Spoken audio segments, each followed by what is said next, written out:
Благодарам, подпредседателя. Почитувам пратеник Пренџов. Прво морам да констатирам дека овој аплаузот е компензација на недостатокот на аплауз кога земјата ни стана членка на НАТО, кога се ратификуваше овде договорот. Оти имавме малку вака местење на ова додека сите аплаудира за членството на НАТО, стратешката определба со се. Во ова време живееме на еклатантно верифицирање на доказите. Како може една политика да уништи се, па дури и перспективи, за кои што не се доволни 4 години, веројатно треба 10 или 11. Дали е правосудството, за тоа што го зборите, и за тоа што го слушна целата македонска јавност, во еден период на 10 годишно владење, дали е провокациите према соседите, кои што ги става блокадите за исполнување на нашите стратешки цели за НАТО и Европската Унија, преку дрско и безобразно покажување на автократско владење, градење на споменици и слично, па така е дури и во инфраструктурата.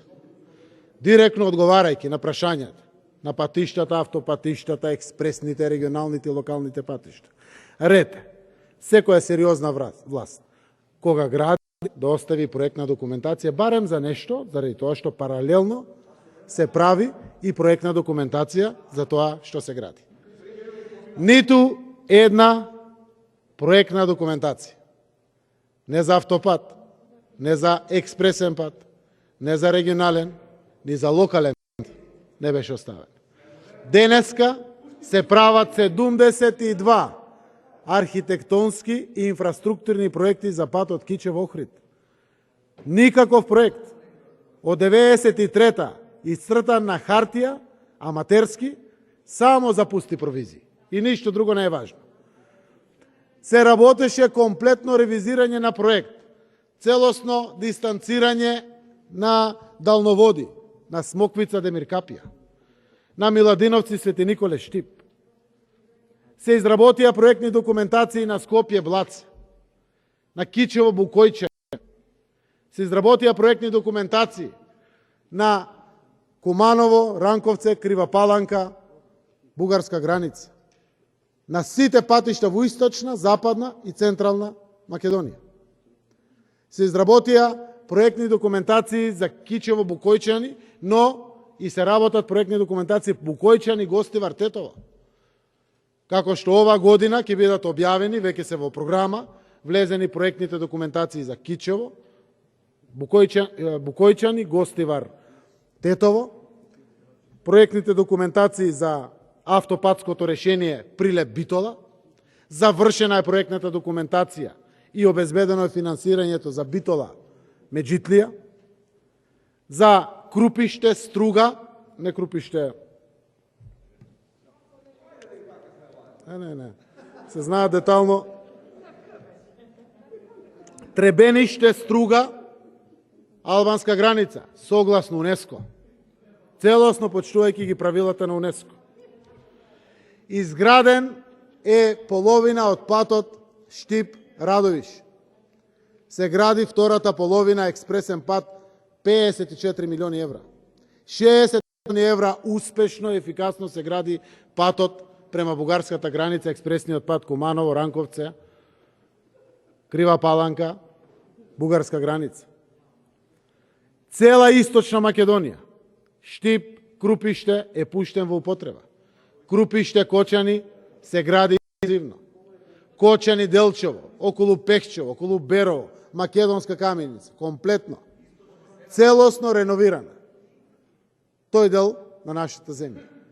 Свети Николе Куманово, од 60-та година, од кога бил изграден, немаше ништо изградено. Прв пат комплетно реконструиран.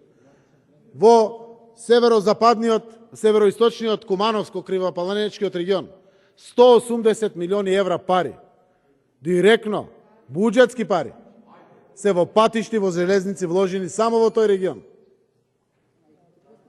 Комплетно се финансират со 70 милиони евра локални патишта во општините, кои што ги упропастивте со 300 милиони евра долгови. И ги раздуживме и помагаме во капитални инвестиции на секаде. Се инвестира комплетно онака како што е по пропис, додека се гради и се проектира.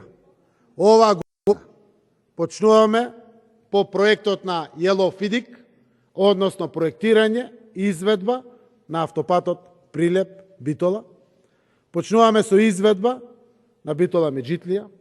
Ова година завршува проектната документација Тетово-Гостивар-Букојчани и почнуваме со изведба. Ова година треба да завршат проектните документации Требениште-Струга, граница, согласно УНЕСКО, заради тоа што ниту за УНЕСКО сте воделе грижа, ниту за било што поврзано со тој дел. Се продолжува патот Велес, Кавадарци, Прилеп.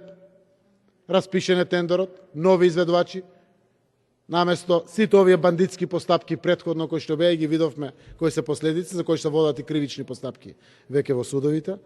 Апсолутно економијата се движи. И во 2020 година, кога во цел свет е пандемија, ние имаме едни од најдобрите резултати на европскиот континент. Платата расте за време на пандемија. Во овие години наназад за 60% е зголемена минималната плата. За 30% е зголемена просечната плата. Сега како 27.000 денари просечната плата во државата. 300% социјално се помогнати граѓаните.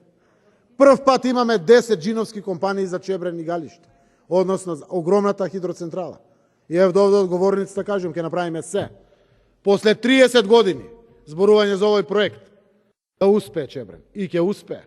Оте имаме најголемата француска, двете најголеми австријски, најголемата грчка, најголемата шпанска, една турска, две кинески и други европски компании. Купно 10. 9 поминаа првата фаза. Проект вреден 800 милиони евра. Успешно ќе заврши оваа постапка, затоа што немаме намера да правиме било какви лични партиско-политички манипулации. Проектот е джиновски, го дига бруто домашниот продукт на државата, ствара нова регионална батерија во делот на балансирањето на енергијата во целиот овој регион и дефинитивно огромно производство преку 300 мегавати на хидроенергија, комплетно еколошки сработен целосно проект. 2 години се работеше на проектна документација за да може да успее целиот овој проект. ТЕЦ Неготино, почетокот на март месец ќе биде објавен за јавно-приватно партнерство или за продажба, да се стави во функција со производство на природен газ, еколошка енергија. Зацртавме и презедовме одговорност во следните години, еден по еден да ги затвараме блоковите кои што работат на јаглен. И ќе успееме во тоа. Следува прво Осломеј, па првиот блок во Рек Битола, до 2032 трите блока ќе бидат затворени. А 2021 веќе затвараме првите блокови. 2025 ги затвараме првите блокови. Веројатно и порано, заради тоа што сакаме инвестиции во екологијата. Новиот клинички центар зависи од опозицијата. Ве повикувам уште еднаш. Постои разговор, разговара министерот за здравство со представниците на опозиционите партии, на владеачките партии.